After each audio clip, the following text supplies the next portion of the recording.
the bogus Jewish conspiracy. The evidence that those who believe in a worldwide Jewish conspiracy are dramatically wrong.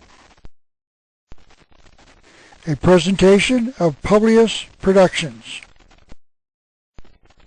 My name is Ralph Epperson, and I will be the one presenting this evidence on this presentation. For the sake of any dated material, it was recorded on May the 19th, 2009. It might be helpful for you to know a little bit about me and why I believe I can speak about a subject such as this. I am a graduate of the University of Arizona, but what I have learned in my life has come from personal study after college and not from the professors I took classes from while in college. I must admit that I never questioned what I had been taught. I believed my teachers and professors were presenting the truth. And I continued to believe that until I was introduced to the idea that history needs to be revised. That happened about 2 years after college when a friend of mine suggested that I read what he called revisionist history. I had to admit that this was a new idea to me, so I started reading in 1962 at his suggestion, and I haven't stopped since. I've read over 1,000 titles in the fields of history, political science, and economics, and all of that reading has convinced me that history needs to be revised. I now know that at least 75% of what I was taught at the University of Arizona is simply not true. And I say this as well. I believe that many of the professors are knowingly lying, and yet they persist in their storytelling. And I wonder why my parents paid for an education for me when I was being lied to for 4 years of my life. And as I continued my research, I became aware that there is indeed a conspiracy at work in this world, and that it has been active for over 6,000 years. I must admit that I had been taught what I now call the accidental view of history all the way through my college years. This view holds that the major events of the past have occurred by accident. No one really knows why wars, revolutions, and depressions occur. They just do. This is James Warburg, and he wrote this book entitled The Western Crisis in 1959. The book describes him as an eminent commentator on world affairs. He was a Harvard graduate and was one of the advisors to President Franklin Roosevelt. This book says that he was the author of at least 25 books on a variety of subjects, but more importantly, he was a believer in the accidental view of history and described it with these words. History is written more by accident than by design, often by the wholly irrational acts of madmen. This writer has it at least partially correct. These are indeed the acts of madmen, and they are certainly not rational. But they have a plan, and they are creating events to fit into it. James was the son of Paul Warburg, a member of the Warburg Banking House, a family of international bankers. His father was one of the men who designed America's privately owned Federal Reserve System. And the private reserve system that his father was instrumental in creating creates depressions upon demand. In fact, the private reserve intentionally created the stock market crash of 1929. If you want the evidence that that statement is true, may I suggest that you read my first book entitled The Unseen Hand, An Introduction to the Conspiratorial View of History. So James Warburg kind of shaded the truth when he said that history was written by accident. This accidental view received support from another writer, Zbigniew Brzezinski, who was President Jimmy Carter's National Security Advisor. He was a professor at Columbia University for several years. He wrote a book in 1970 entitled Between Two Ages, in which he wrote on page 61, "Social problems are seen less as the consequence of deliberate evil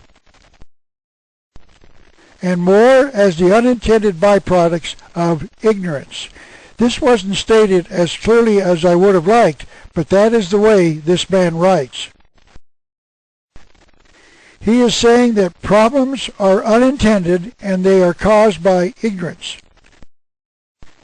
In other words, these events are not caused, they just happen. Mr. Brzezinski has been quoted by the New York Times in its January the 18th, 1981 edition as saying this: "History is much more the product of chaos than of conspiracy. Increasingly, policymakers are overwhelmed by events and information."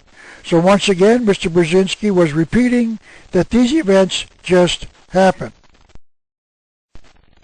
And by the way, one of Professor Brzezinski's students, while he was a professor at Columbia University, was Barack Obama. The future president there was there for 2 years, from 1981 to 1983, taking classes from the professor. So I would presume that the new president also believes in the accidental view of history. My research has convinced me that there is a competing view, one that I call the conspiratorial view. This view holds that the major events of the past have been caused by a central conspiracy and that its presence in our affairs can be found, but only through diligent research, because it is basically buried by the historians of the accidental view. And let me identify the goal of this central conspiracy. It is to bring the world a new civilization called the New World Order. I will explain what that is in a little more detail a little later. I have put my research into 4 books. This is the first one, the one that I briefly discussed a few minutes ago. It was published in 1985. My second book was published in 1990 and is entitled The New World Order, a look at the horrific future planned for the world by a conspiracy.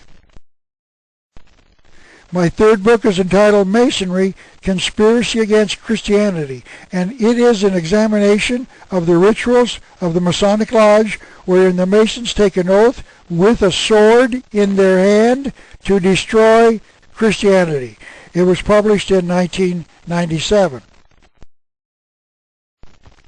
And the fourth one is a work on Jesse James, the famous outlaw. This book will provide the evidence that he did not die in 1882, as has been reported by the accidental historians. He lived to be 103 years of age and died in 1951.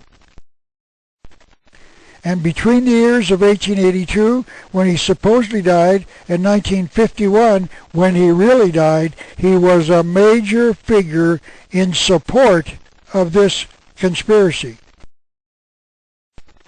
And in fact, Jesse James was elected a United States Senator from Montana, and that is why I entitled my book, Jesse James, United States Senator. It was published in 2005.